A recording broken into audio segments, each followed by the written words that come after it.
France Inter, France 24 et du Parisien aujourd'hui en France. Jean-Luc Mélenchon, qu'avez-vous retenu de hier, la main tendue à Leonarda ou le refus de faire revenir? J'ai ressenti quelque chose d'assez misérable. La confusion est à son comble à la tête de l'État. Voici le président de la République qui vient nous rendre compte d'une interpellation dans un bus. Où est passé le Premier ministre?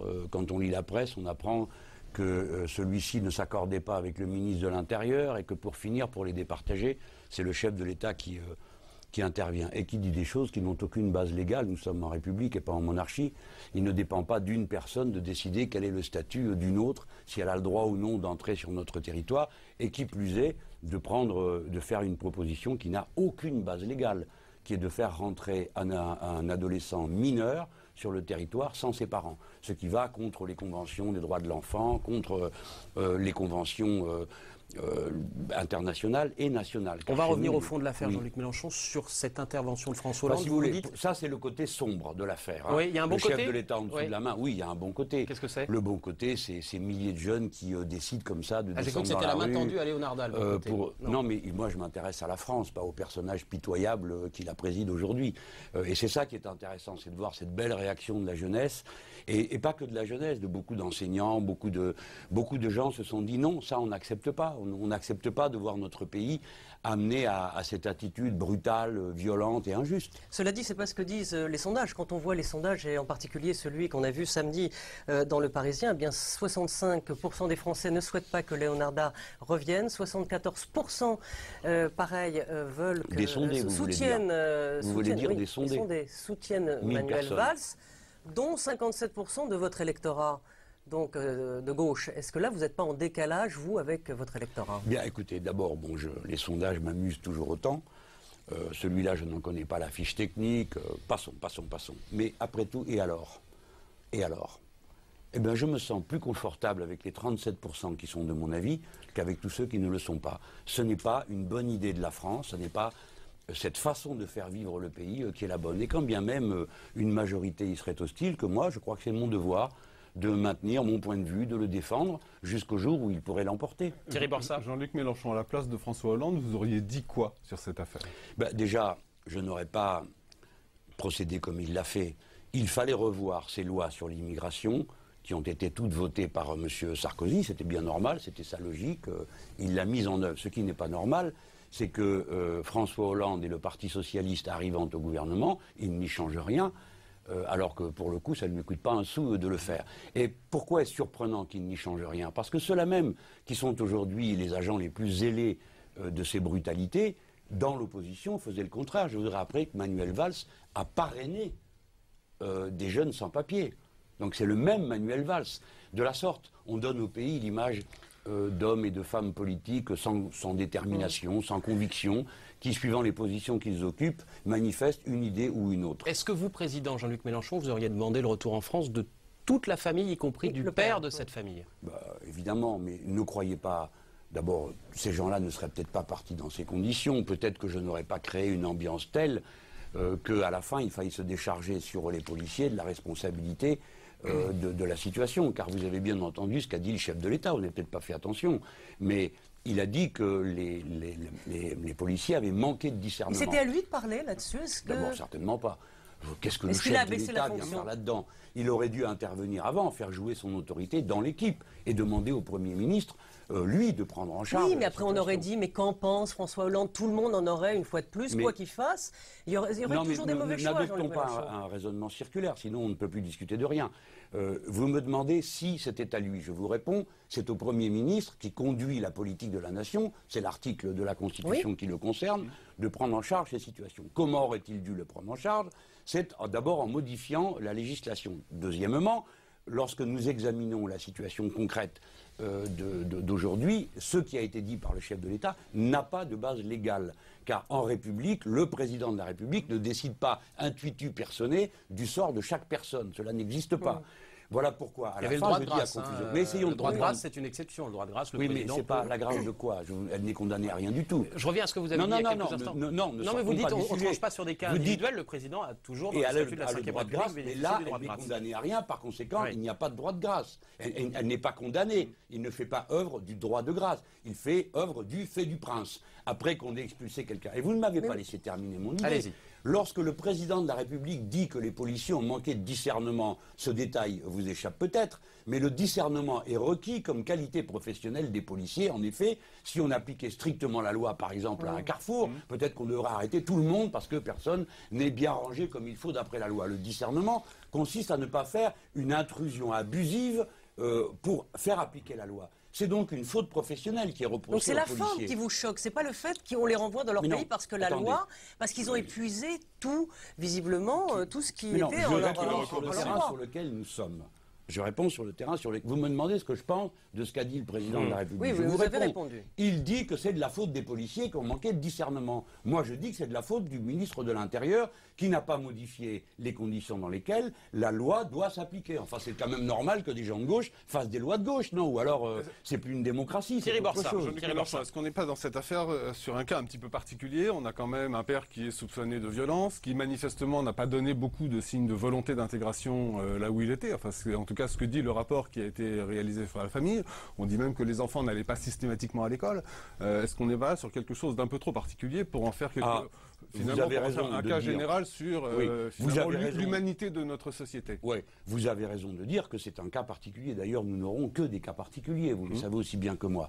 Et on ne peut pas demander, on ne peut pas, me semble-t-il, regarder de la même façon une famille qui dispose d'un toit et d'un métier et une qui n'en a pas. Bon, donc je demande qu'on ait un peu de compréhension en pensant aux enfants, parce que les enfants ne sont pas responsables des fautes de leurs parents, de même que les parents ne seraient pas responsables des mauvaises actions de leurs enfants. Mais quand on vous demande, Jean-Luc Mélenchon, vous dites qu'il faut que le père revienne aussi. Est-ce que finalement, les lycéens, vous la gauche, vous n'avez pas eu tort de faire de cette famille une sorte de symbole, d'étendard Mais non, quand on on n'a pas- découvre, mais non, mais quand arrêtez, on c'est pas découvre vrai, effectivement tout ça. ce père ne veut absolument Moi- pas s'intégrer en France? Est-ce qu'il faut réclamer à corps et à cri c'est son vous retour en qui, France? Attendez. Vous J'attends, avez trouvé j'écoute. un angle.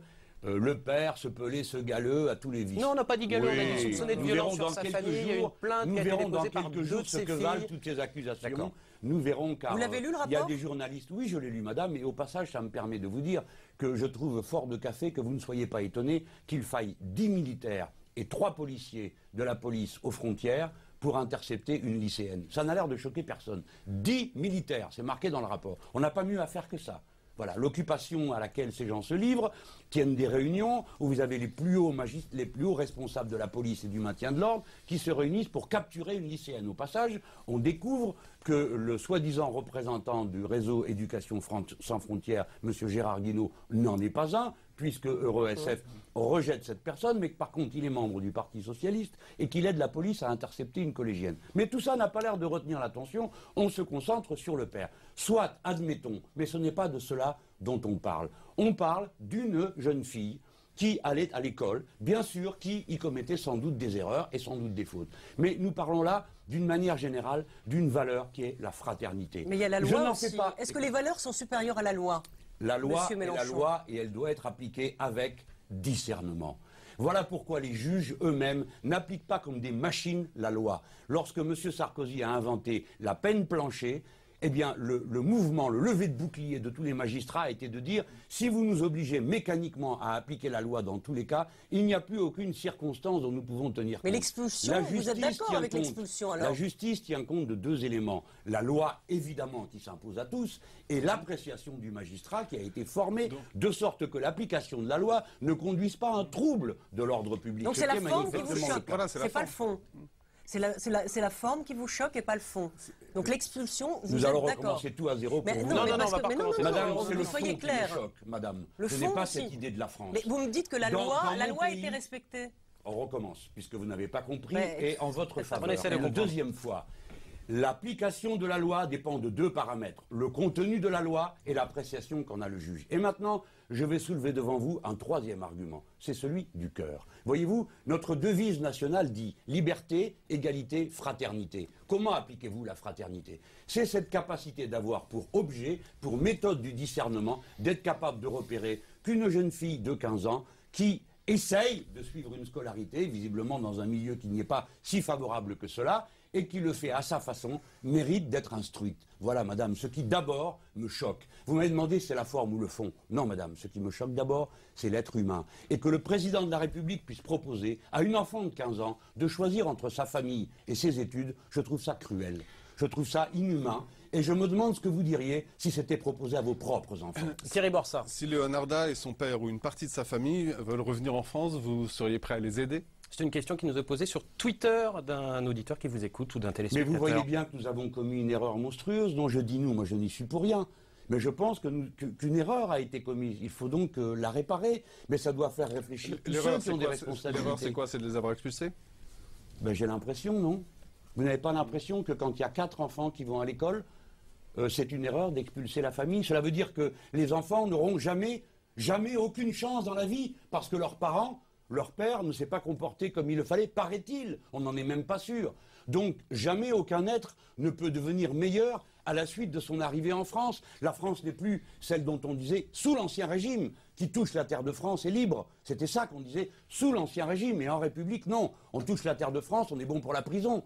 Moi, c'est pas mon idée de la patrie. Ça veut dire, Jean-Luc Il y a Mélenchon 17 000 Roms, Oui. d'accord? C'est rien du tout. Il y a des milliards et des centaines de millions qui sont disponibles au niveau européen pour mettre en place les méthodes qui permettent de scolariser. Ça veut et dire, Jean-Luc d'accueillir. Mélenchon, que vous redescendez dans la rue dès demain avec les lycéens et que vous continuez à demander... De Manuel Valls, c'est tout à fait évident. Vous m'avez posé 2 questions en même temps. La première concerne les jeunes. D'abord, est-ce que vous les continuez jeunes, à manifester avec eux dès demain? écoutez, les jeunes, ils décident tout seuls. Personne ne leur a dit ce qu'il fallait faire. D'accord? Ils ne sont Et pas c'est pour moi- manipulés, comme on le dit, par le Front de gauche? Je ne sais pas qui le dit, mais c'est stupide. Le Parti et c'est Socialiste une- dit que vous êtes derrière les lycéens, que vous les aidez à Oui, trouver non, mais c'est normal. certains membres du PS, en tout Oui, cas, le disent. certains, parce que tous ne le disent pas. Il y en a beaucoup qui ont eux-mêmes une expérience de ces choses et ils savent très bien que ça, c'est une vision de l'histoire qui n'existe pas. Quelqu'un appuie sur un bouton et des manifs ont lieu, ça n'existe pas. Les jeunes n'ont besoin de personne. Je trouve qu'il y a du mépris de leur niveau de conscience en les croyant manipulés.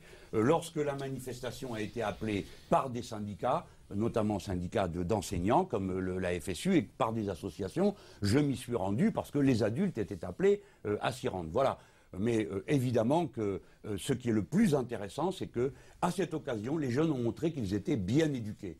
Car le véritable exercice civique pratique, c'était d'être dans la rue pour défendre le sort de cette jeune fille. Alors, on a entendu cette semaine un ancien ministre de l'Intérieur, que vous connaissez bien, Jean-Pierre Chevènement. Il a dit 2 choses. La première, c'est qu'on ne peut pas gouverner sous l'émotion. Et puis une autre chose que je vous propose d'écouter, c'était sur iTélé cette semaine. Oui. La gauche se tire une balle dans le pied en attaquant Manuel Valls et en attaquant finalement une politique dont aucun gouvernement ne peut faire l'économie. Sinon, c'est le sans-frontiérisme, le sans-papiérisme. Et il faut que le Parti socialiste nous dise si son idéologie est celle d'un parti de gouvernement ou si c'est celle du réseau Éducation sans frontières. Auquel cas, il n'y a plus de limite. Alors, Jean-Luc Mélenchon, vous haussez les épaules. Est-ce que vous êtes un sans-papiériste, un sans-frontiériste? Non, mais chacun peut fabriquer comme ça des catégories et les appliquer aux autres. Jean-Pierre Chevènement est un dirigeant responsable, mais qui est d'un autre temps, d'une autre période. Il ne se rend C'est un pas bien républicain compte. comme vous? Absolument. Je ne le lui conteste pas, mais sur ce sujet, nous ne sommes pas d'accord. L'alternative n'est pas entre le sans-papiérisme, comme il dit, qui est un mot assez étrange dans sa bouche. Ce sont des choses qu'on entend dans d'autres partis d'habitude. Ou bien la violence absolue. Bon, non, les choses sont un petit peu plus compliquées que ça, et je ne crois pas qu'on en soit au point où il le dit. Donc, Est-ce que... Pardon, oui, non, vas-y. mais peut-être pour qu'on aille un peu plus loin. Donc, vous considérez que faut pas de frontières, faut. Oui, c'est les exactement ce que je viens de dire, vous m'avez bien compris. Je Mais pense alors- qu'il ne faut pas qu'il y ait de frontières, que C'est-à-dire tout le qu'il monde suffit va... de- Enfin, vous êtes ridicule. Non, non, vous posez la Vous- question, est-ce que Jean-Luc vous Mélenchon, êtes il y a un conscient débat aujourd'hui et il y aura un Non, conseil mais européen. est-ce que vous êtes Il y conscient aura que un personne conseil ne dit qu'il n'y européen a pas de jeudi et frontières? vendredi Pardon. prochain. Il y aura un conseil européen jeudi et vendredi prochain qui sera consacré notamment à ces questions des flux migratoires en Europe. Est-ce que vous pensez, comme certains, qu'il faut abolir les frontières? Parce qu'aujourd'hui, même le cœur nous Pouvez-vous me dire oblige... qui propose d'abolir les frontières? Personne propose aujourd'hui Ah bon. d'abolir Donc les... pourquoi est-ce que je serais le seul à le faire? Personne propose Ah aujourd'hui bon. d'abolir Donc les... pourquoi est-ce que je serais le seul à le faire? Est-ce que vous dites aujourd'hui il y a trop de C'est tout le frontières? contraire, je défends mais le ça veut dire fait. que les- Mais attendez, Oui, allez-y. écoutez,